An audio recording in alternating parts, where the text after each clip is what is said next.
Shabbat Shalom a todos, que o Eterno possa abençoar a vida de todos os nossos irmãos e irmãs que estão ouvindo mais uma vez este shiur, esse estudo do Taná, né?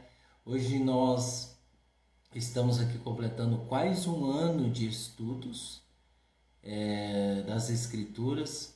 Nós já fizemos a Brit Hadashah, o estudo da Brit Hadashah, o Novo Testamento.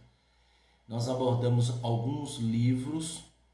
Um dos livros que abordamos, os primeiros são Matityahu e Yohanan. Tá? Por que nós não abordamos o estudo do livro de Lucas e Marcos? Bem, nós explicamos aqui que é praticamente a mesma história, só que são autores diferentes, tá? Eles compartilharam a mesma história, vivenciaram a mesma história, mas relataram de maneira a qual eles mesmos estavam vendo, entendiam.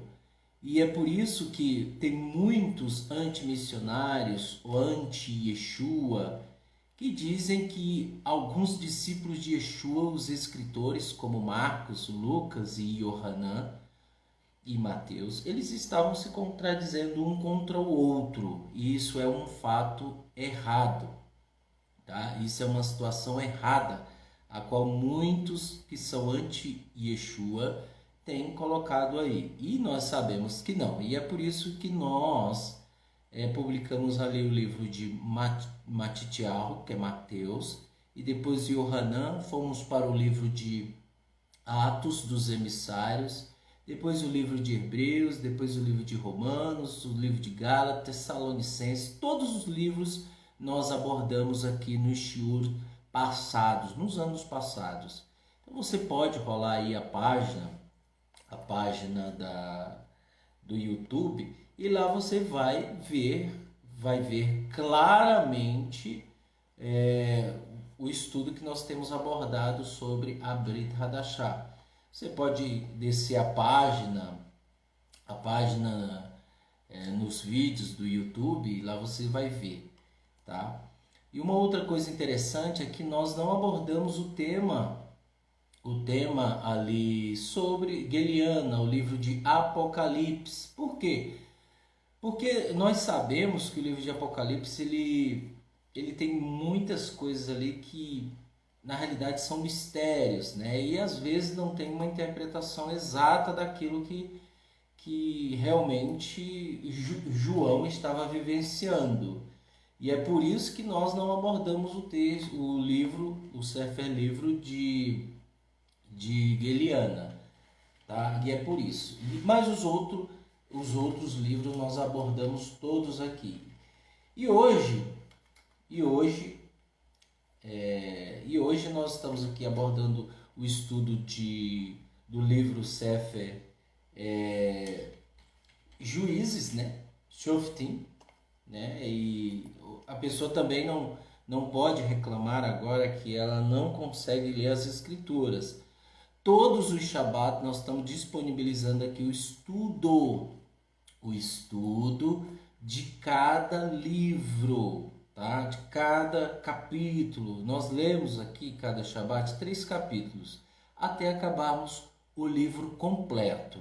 E no decorrer da leitura, nós vamos explicando, nós vamos detalhando assuntos que realmente nos traz interesse naquilo que as escrituras querem transparecer, sem arrodeio, sem heresia, o ensino sadio, o ensino aonde traz edificação, aonde traz transformação. Essa é a nossa meta, esse é o nosso critério aqui na comunidade do judaísmo nazareno de São Paulo. Bem, como de costume, nós vamos ler o capítulo 13, o capítulo 14 e o capítulo 15, tá? Nós sabemos que o livro de Juízes foi uma época onde o povo de Israel fez muitas coisas erradas, fizeram o que era mal aos olhos diante do Eterno. E primeiro nós tivemos ali a época de Moshe, aonde foi ortogada a Torá, aonde a Torá foi dada para o povo de Israel.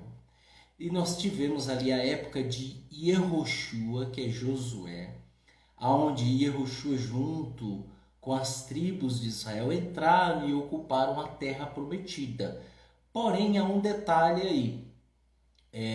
Nós não ocupamos a terra prometida na sua totalidade. Isso mostrando claramente que iremos ocupar a terra prometida na sua totalidade no reinado milenar, no reinado de Yeshua. Por quê? Porque Israel sempre fez o que era errado, sempre fez o que era mal diante dos olhos do Eterno. E isso desagradou muito o Eterno, a ponto de espalhar o povo de Israel entre as nações. Esse é o verdadeiro motivo do Eterno ter espalhado o povo de Israel. Por quê? Porque eles querem se matar, eles querem competir. Tanto é que há fatos aqui que nós estamos lendo que o povo de Israel guerreava um contra o outro. E infelizmente o Eterno teve que espalhar o povo de Israel entre as nações. Esse foi o único objetivo. E também para resgatar os escolhidos, tá? Então, hoje nós vamos ler o capítulo 13, o capítulo 14 e o capítulo 15. Logo, após os próximos Shabat, nós vamos estar finalizando o livro de Juízes, Shoftim, e vamos dar continuidade ao livro de Shemuel Aleph, 1 Samuel Aleph. Depois virá o segundo livro de Samuel e assim sucessivamente. Vamos ler, em nome de Yeshua o Mashiach. O povo de Israel voltou a fazer o que era mal aos olhos de Adonai. E o Adonai os entregou aos Pelistim por 40 anos. Veja só, aqui são outras gerações do nosso povo, do povo de Israel. Mas veja, eu costumo dizer que 90% da vida do povo de Israel durante aqui na terra, esses 90% foram fazendo o que era mal diante dos olhos do Eterno. Os 10% foram momentos em que o povo de Israel obedeceu ao Eterno na sua divindade, na sua obediência plena, tá? E continuando, havia um homem de Soar, da família de Dan, cujo nome era Manoar. Sua esposa era estéril, não tinha filhos. O anjo de Adonai apareceu à mulher e lhe disse: ouça, você é estéril, não teve filho, mas conceberá e terá um filho. Entretanto, tenha cuidado de não beber vinho e nenhuma bebida embriagante, e não coma nada que seja impuro, porque certamente você conceberá e terá um filho. Não passará navalha na cabeça de seu filho, porque a criança será um nazir para o Eterno, desde o ventre. Além disso, ele começará a resgatar Israel do poder dos Pelistim. Veja, o povo de Israel estava sob o governo dos filisteus, que é os Pelistim, durante 40 anos. Então o Eterno levantou um. Porém, ela era estéril, da tribo de Dan, ela era estéril, e o Eterno disse: olha, você terá um filho, ele será um nazir, ele não tomará bebida, vinho, ele não comerá uvas, ele não cortará o cabelo, ele será um nazir para Deus desde o ventre. Além disso, ele começará a resgatar Israel do poder dos Pelistim. A mulher contou tudo ao seu marido. Ela disse: um homem de Deus veio a mim, seu rosto era amedrontador, como de um anjo de Deus. Eu não perguntei a ele de onde vinha, nem ele me disse o seu nome. Ele me falou: ouça, você conceberá e terá um filho. Portanto, não beba vinho e nenhuma bebida inebriante, e não coma nada que seja impuro, porque a criança será o nazir de Deus desde o ventre até o dia em que ela morrer. Olha só. Então, Manoá orou a Adonai: por favor, Adonai, que o homem de Deus que tu enviaste venha outra vez a nós e nos ensine o que devemos fazer pela criança que nascerá. Deus atendeu o pedido de Manoá e o anjo de Deus veio novamente à mulher. Bem, só lembrando aqui que nós estamos lendo Juízes Softim, capítulo 13, Bíblia Judaica de David Stern, ok? Este vídeo também será colocado, publicado no YouTube, tá ok? Você que não está acompanhando a live aqui ao vivo, você também pode, mais tarde eu vou publicar, na parte da tarde, no YouTube. Deus atendeu o pedido de Manoá e o anjo de Deus veio novamente à mulher, enquanto ela estava sentada no campo, mas seu marido, Manoá, não estava com ela. A mulher correu apressadamente para contar ao seu marido: eis aqui o homem que veio a mim no outro dia voltou. Manoá levantou-se, seguiu a esposa, foi até o homem e lhe disse: você é um homem que falou com a minha mulher? Ele respondeu: eu sou. Manoá perguntou: então, quando acontecerem as coisas que você disse, que orientação podemos ter para a criação da criança? Veja só, essa expressão eu sou não existe em Israel. Não é dada a ninguém, a nenhum ser humano. Tanto é que quando chega a época de Yeshua, perguntaram se ele era um Machia. E ele disse: eu sou. Em uma certa ocasião, foram prender Yeshua na época da sua prisão, a qual levaram ele para a sentença. Perguntaram: Yeshua de Nazaré? E ele disse: eu sou. E eles caíram como mortos. Então essa expressão eu sou está associado ao ser divino, tá?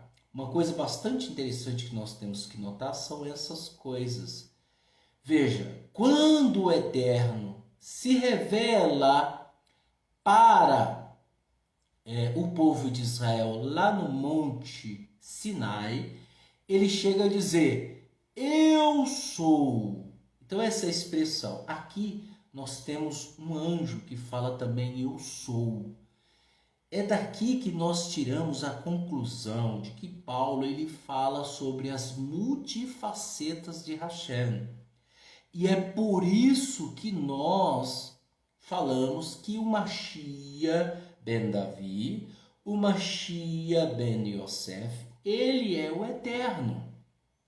Nós não tiramos nenhuma conclusão precipitada. Nós estudamos e analisamos os textos sagrados, que estão em harmonia com assuntos históricos e acadêmicos e escriturais do nosso povo. Não temos nenhum machismo, tanto é que em certas ocasiões, quando a pessoa fala com o Eterno, ela diz, você vai ver isso em todas as escrituras, que era normal a aparição de anjos, a conversar com anjos, embora era uma coisa também bastante restrita, somente a pessoas tzadik, justas. Então, muitos deles falavam assim: eu vi Deus, eu vou morrer. Essa expressão, eu vi Deus. E era sempre associada a um anjo, a um ancião de dias. De acordo com o Zohar fala e revela que o ancião de dias e a face pequena são um. A face pequena, nós entendemos que é uma redução de Hashem para ocupar este mundo. Este mundo, infelizmente, as pessoas não estudam, não entendem, descompreendem, não conhecem as Escrituras, porque esse mundo, gente, ele é caído, ele está em trevas, tá? Eu estou só abordando esse assunto para mostrar aqui um ponto interessante. Se eu fosse você, até grifava aí, eu sou.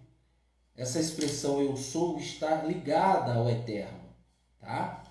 Você não vai ver em nenhum momento nenhum fariseu, nenhum saduceu, nenhum levita, nenhum sacerdote, ninguém dizendo eu sou, lá na Brit Hadashah.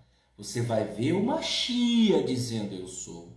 E é por isso que muitos dizem, os fariseus da época falavam, ele está blasfemando. E a blasfêmia, a sentença era morte.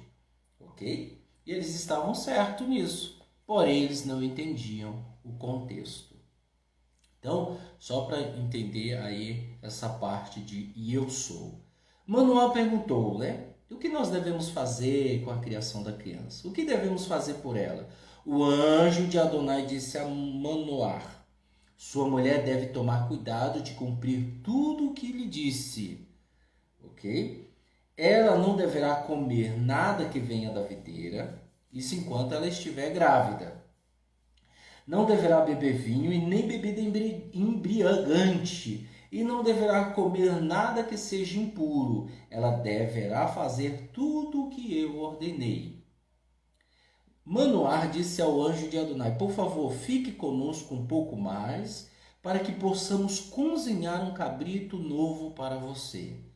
O anjo de Adonai respondeu a Manoar, mesmo que eu fique, não comerei sua comida. E se você preparar uma oferta queimada, deve oferecê-la a Adonai.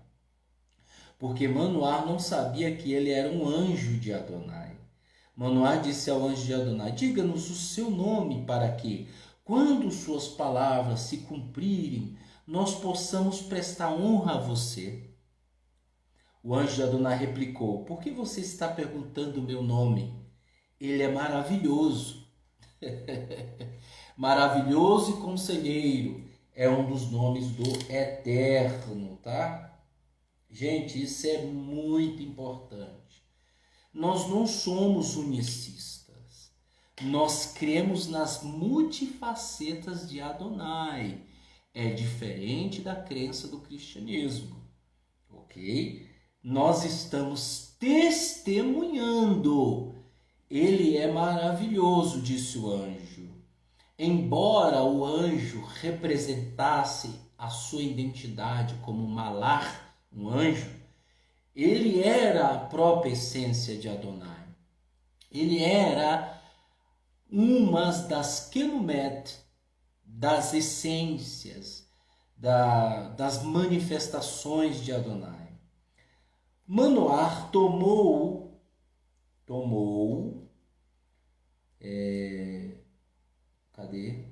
Manoar tomou o cabrito e as ofertas de grão e ofereceu sobre uma pedra a Adonai. Então, enquanto Manoar e sua esposa estavam olhando, o anjo fez algo maravilhoso. Quando a chama do altar subiu em direção ao céu, o anjo de Adonai, porém não apareceu novamente a Manoar ou a sua esposa. Então Manoar concluiu que ele era um anjo de Adonai. Manoar disse à esposa, certamente nós morreremos. Não é porque viu um anjo, pessoal. É isso que eu quero dizer. Era normal ver anjos. Lembram de Miriam quando foi no túmulo, viram 2 anjos? Lembram de Pedro quando estava preso e o anjo foi lá e livrou ele das cadeias? Então era normal, porém a expressão desse anjo era divina. Se Adonai nos quiser matar, ele não teria aceitado a oferta queimada. Aí ele falou assim, certamente nós morreremos. Aí, porque nós vimos a Deus. Tá vendo a expressão? Isso é escritural, eu não estou inventando, pessoal. Está aqui nas escrituras, está em todas as traduções. Bíblia de Jerusalém, Bíblia João Ferreira de Almeida atualizada, corrigida, Bíblia dos dias de hoje, tá lá, gente.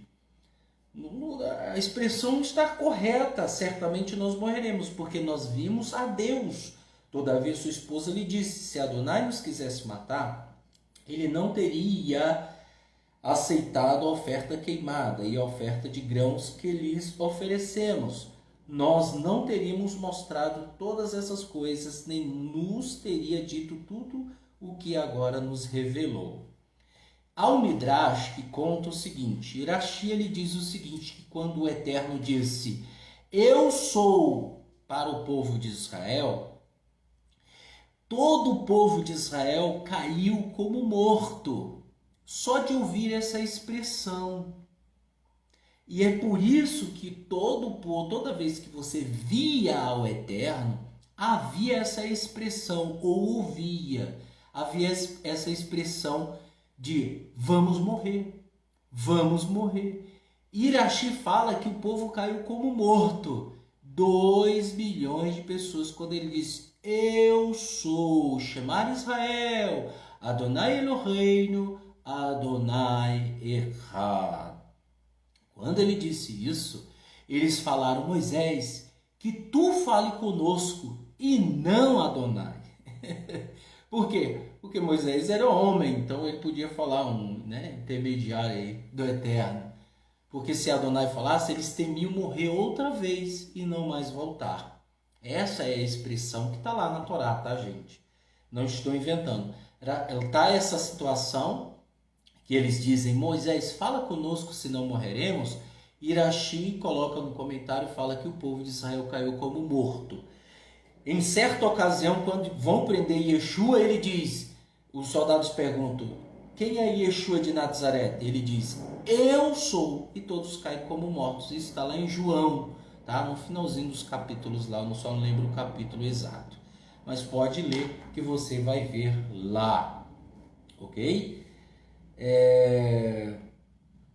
A mulher deu à luz um filho e o chamou de Shimshon, que é Sansão. Esse vai ser o libertador, Sansão. A criança cresceu e Adonai o abençoou. O espírito de Adonai começou a se mover sobre ele quando ele estava no campo de Dan, entre Tsoar e Eschatal. Shimshon desceu a Timá, e em Timá ele viu uma mulher que era dos Pelistins. Olha só.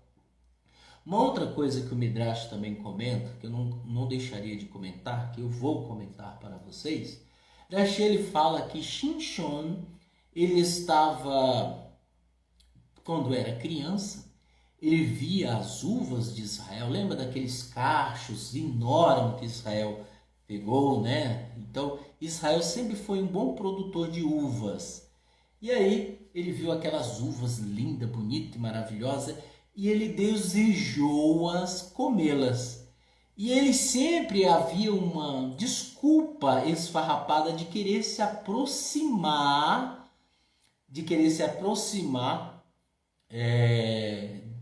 do vinhedo, né? Das uvas ali e tal. E aí ele teve infelizmente essa curiosidade, e a mãe de Shimshon, que é Sansão, viu imediatamente e gritou com ele, Shimshon, parece brincadeira esse nome, né? Mas é o nome dele em hebraico, Shimshon, que mais tarde João Ferreira de Almeida colocou como Sansão.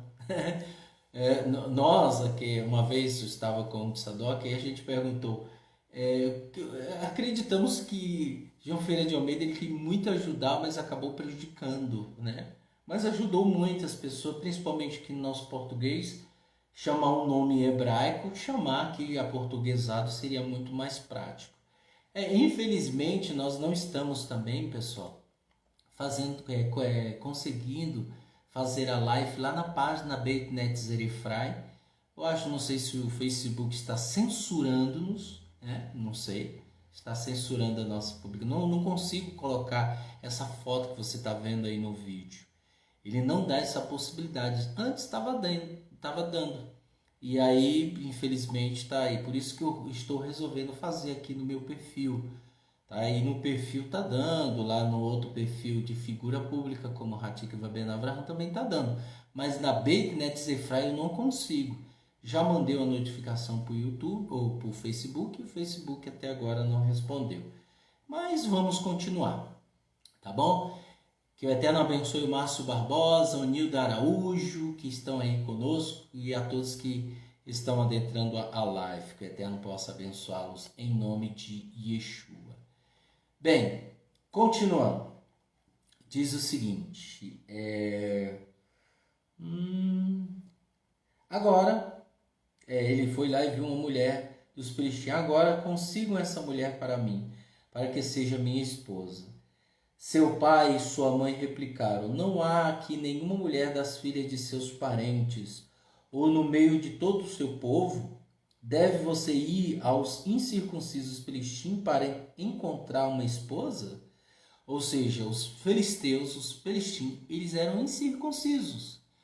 E ele foi atrás de uma esposa lá no meio dele. Bem, essa prática já está errada, ok? Mas como eu sempre digo, o Eterno ele não se intromete. O Eterno, pessoal, não se intromete na sua inclinação. Se você tem uma inclinação para o mal, o Eterno jamais vai dizer assim: oh, não faça isso, pelo amor de mim mesmo. Não. O Eterno permite que você passe por aquilo, para depois você aprender. Ok? E aí ele falou, né? Não há aqui nenhuma mulher das filhas do seu parente, o povo falou. Deve você ir aos incircuncisos filisteus e tal. Shinshon disse ao seu pai: consiga para mim, eu gosto dela. Na realidade, ele estava falando com o pai dele, né? Seus pais não sabiam que tudo aquilo vinha de Adonai, que buscava razões para combater contra os filisteus naquele tempo. Os filisteus estavam governando Israel. Uma outra coisa que nós temos que entender, pessoal, desculpa, que é uma coisa interessante, é que o mal ele serve ao Eterno.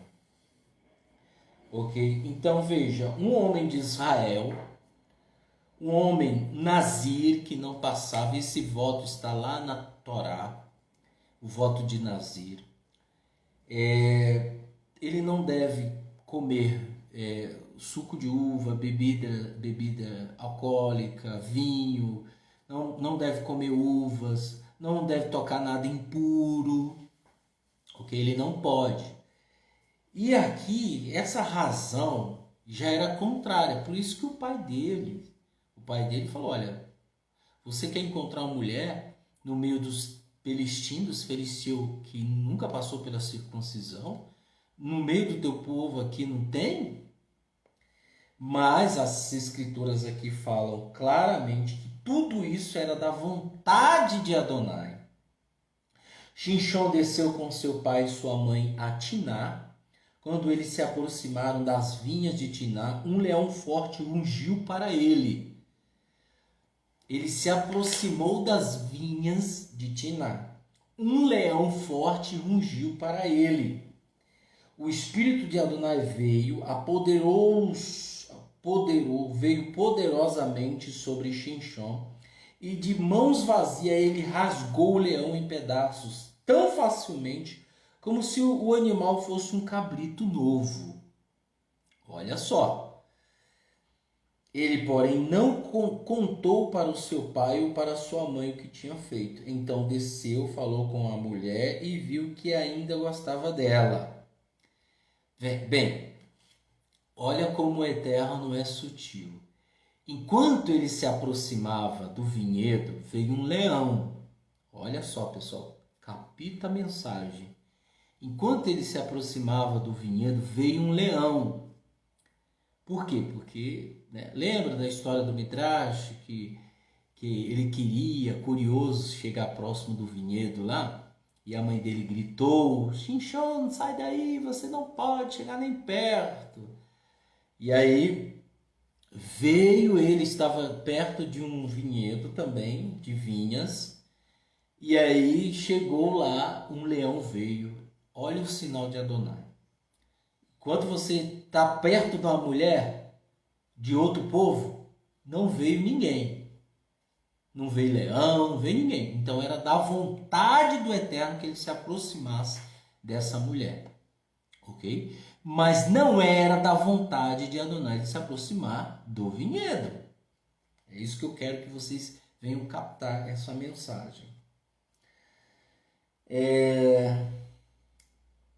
Ele, porém, não contou ao seu pai. Algum tempo depois, quando retornou para casar-se com ela, ele se virou para ver a carcaça do leão e notou que agora havia um enxame de abelhas e também mel no corpo do leão. Olha só, pessoal. Ele não podia tocar em nada impuro. É isso que eu quero que vocês venham captar. Ele não podia tocar em nada impuro. E o que é impuro para a Torá? A Torá fala que é impureza a carcaça de animal, um animal peçonhento, qualquer coisa, insetos, animal morto, você não pode tocar. Ok? E aí ele encontrou a carcaça do leão que ele matou, com abelhas ali perto das costelas. Tinha uma colmeia ali. Ele raspou o mel com as mãos e seguiu adiante, comendo enquanto caminhava. Ok? Veja, ele não tocou na carcaça, mas ele estava com fome. Ele queria comer aquele mel. Então ele raspou e comeu e continuou. Vejam só, uma coisa que nós temos que fazer aqui, uma interpretação exata. O Eterno poderia enviar outro leão e dizer: você não pode tocar nessa carcaça, você não pode nem se aproximar. Mas como ele estava com fome, o Eterno permitiu. Porém, ele não tocou na carcaça. Veja que ao aproximar-se do vinhedo com a mãe e o pai, um leão apareceu, só de aproximar. E aqui ele toca no favo de mel e não acontece nada com ele. Uma outra coisa que eu gosto de falar é que o Eterno quebra paradigmas. O Eterno quebra paradigmas. O Eterno, ele permite certas situações para um determinado propósito. Ok? Que isso? Lembram-se de Davi quando ele pegou o pão da proposição? Só quem comia o pão da proposição era o sumo sacerdote. Era o sumo sacerdote. E ele foi lá e comeu do pão da proposição. Não podia. Olha um paradigma quebrado. Olha só. Para um determinado propósito. É isso que eu quero que vocês entendam.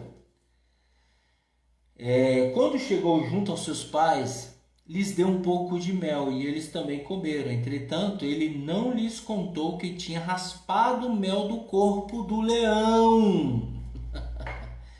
Ele não lhe contou, porque senão o pai deles ia falar alguma coisa, né? Ele não podia tocar nada impuro. Seu pai desceu até a casa da mulher e ali Xinxon deu um banquete, o que era costume dos jovens. Ele era um jovem. Quando os filisteus viram, trouxeram 30 companheiros para estar com ele. Xinxon lhe disse: deixa-me propor a vocês um enigma.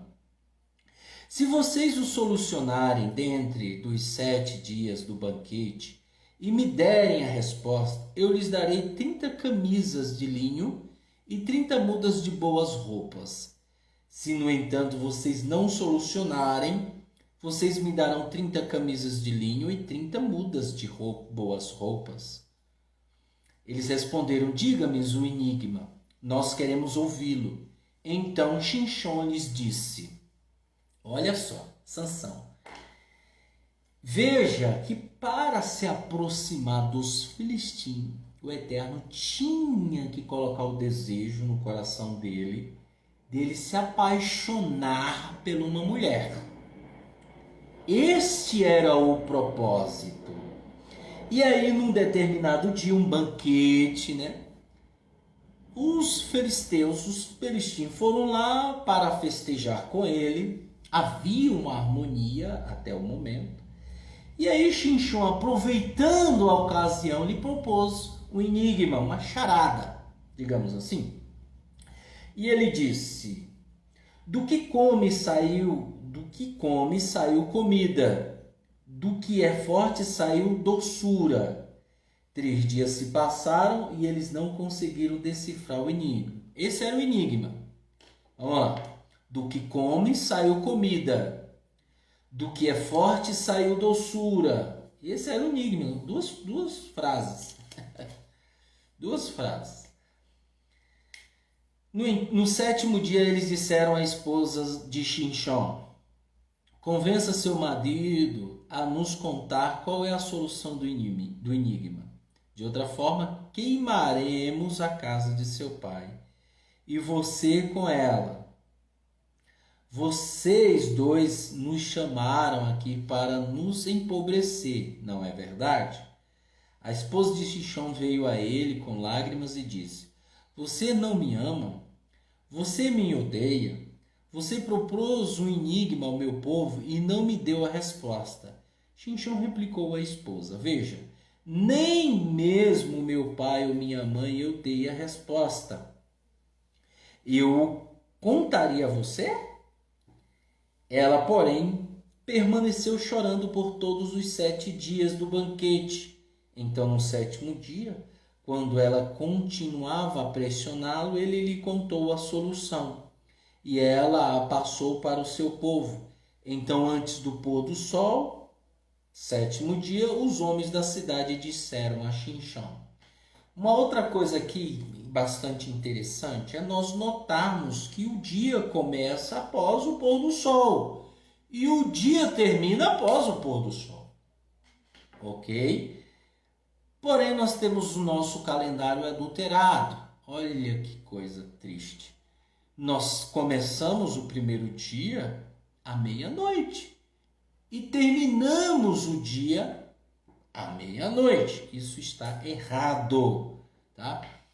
O nosso povo termina o dia após o pôr do sol e começa o dia após o pôr do sol.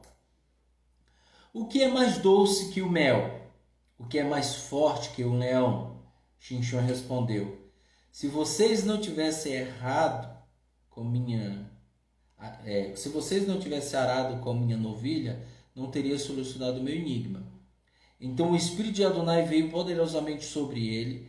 Ele desceu a Asquelon, matou 30 de seus homens, tomou suas boas roupas e deu-as aos homens que tinham decifrado o enigma.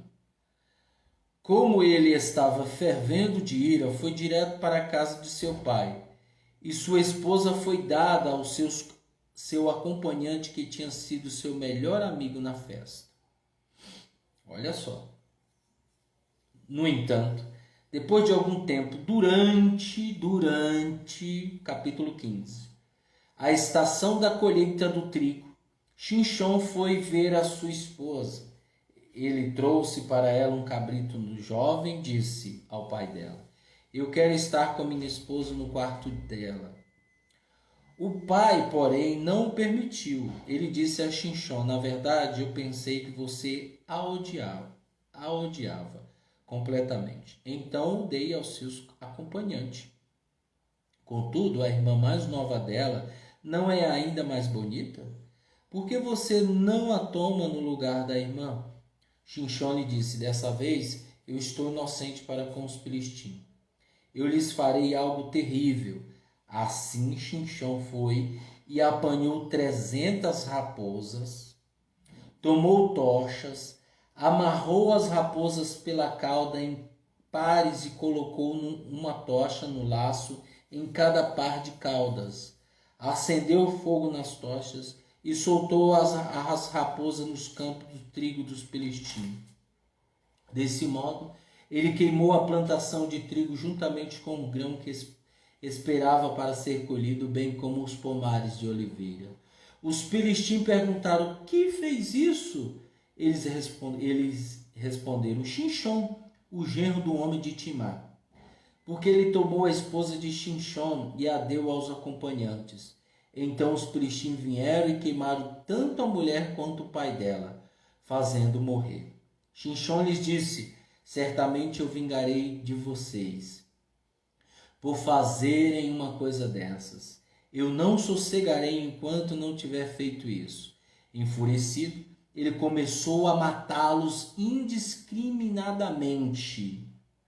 Foi um massacre. Então ele desceu e ficou na caverna da rocha de Eitã. Foi um massacre. Veja que agora nós estamos vendo a mão de Adonai, a mão do Eterno. Foi um massacre.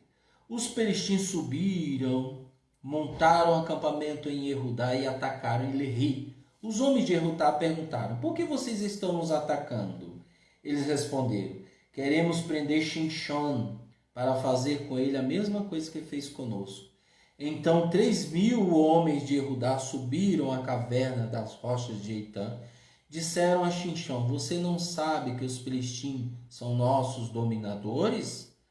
Por que está fazendo isso conosco?" Ele respondeu: "Eu apenas os tratei de forma que me trataram." Eles lhe disseram: "Nós descemos para prender você e entregá-los aos filisteus." Xinxom replicou: Jurem-me que vocês mesmos não cairão sobre mim." Eles lhe afirmaram: "Não, mas nós o amarraremos e o entregaremos a eles. Nós, porém, prometemos não matá-lo." Então eles o amarraram com 2 cordas novas e os trouxeram da pedra. Quando ele chegou em Alehi, os filisteus vieram correndo e gritando para ele. E o Espírito de Adonai veio sobre ele poderosamente. As cordas de seus braços se tornaram tão fracas quanto o linho queimado e caíram de seus braços. Ele encontrou uma queixada de jumento, mais algo impuro. Agora vocês estão entendendo que o Eterno quebra paradigmas. Ele não pode tocar em algo impuro. Mas ele pegou uma queixada de jumento, fresco, ou seja, os corvos, os urubus tinham acabado de comer, tornou-a em sua mão e com ela derrubou 1.000 homens. Xinxom disse: "Com a queixada de jumento deixei montões espilhados em montões. Com a queixada de um jumento matei 1.000 homens." Depois que ele terminou de falar, jogou fora a queixada de jumento, e aquele lugar veio a se chamar de Ramat Lehi, alteiro da queixada.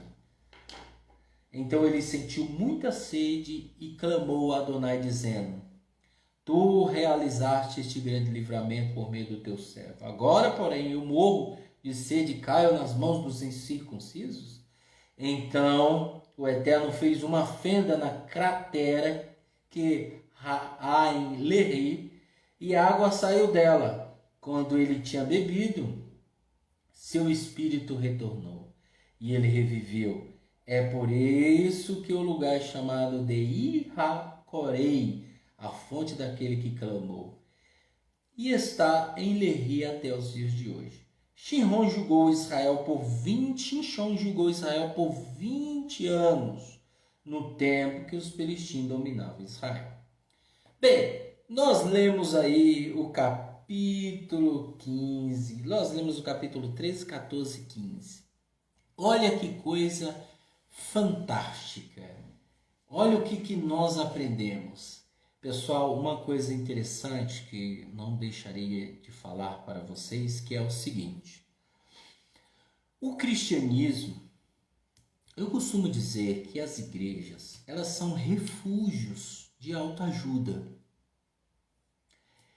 É melhor igrejas do que não igrejas. Por quê? Porque existe muita gente que precisa de ajuda.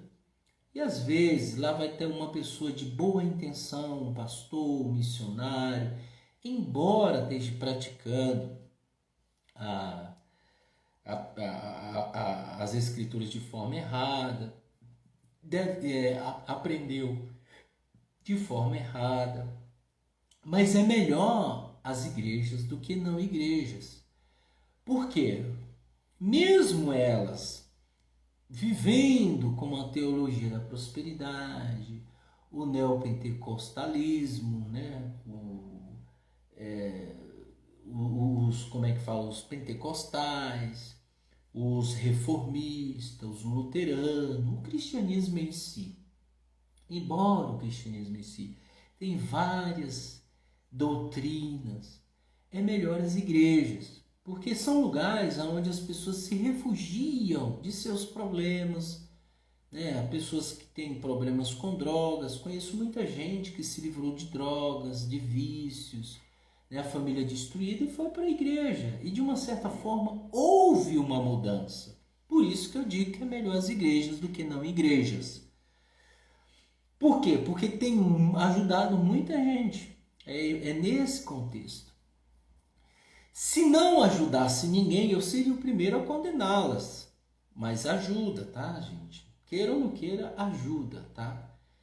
E o que eu quero dizer com isso?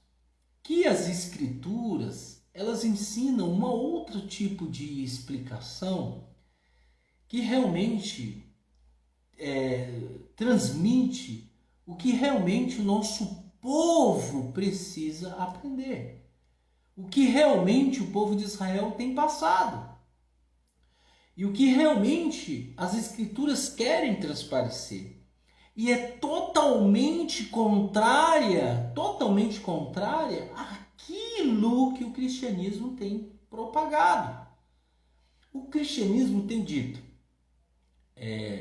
que devemos comer de tudo, né? O cristianismo tem colocado a árvore de Natal dentro de suas igrejas. O cristianismo tem mudado as escrituras, que eles são ungidos do Senhor, e assim vai, que não é mais o Shabat, que é o domingo, né? Que temos que comemorar a Páscoa, não o Pêssar. Então tem muita coisa que está errada no cristianismo.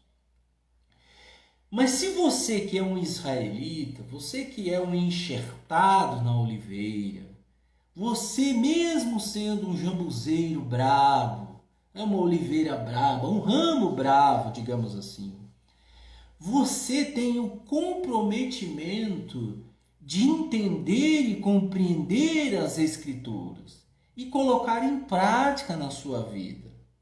Caso contrário, você vai ser um mero simpatizante das histórias bíblicas, um mero simpatizante das escrituras e não um obediente às escrituras, e não uma pessoa que vai obedecer às escrituras, que vai guardar os mandamentos, porque está escrito: aqueles que me amam são os que guardam os mandamentos de meu Pai. Aqueles que me amam são os que guardam os mandamentos do Eterno. Amai o Eterno sobre todas as coisas, com toda a tua força e com todo o teu entendimento. Fora isso, você não consegue obedecer. E é nesse contexto, e é nessa maneira de pensamento, é que você vai atribuir do Eterno misericórdia ou não. Porque eu terei misericórdia de quem eu quero ter misericórdia. Eu me compadecerei de quem eu tiver compaixão. É o Eterno quem se compadece de você. É o Eterno quem tem misericórdia de você. Não é você que diz: ó Eterno, tenha misericórdia de mim.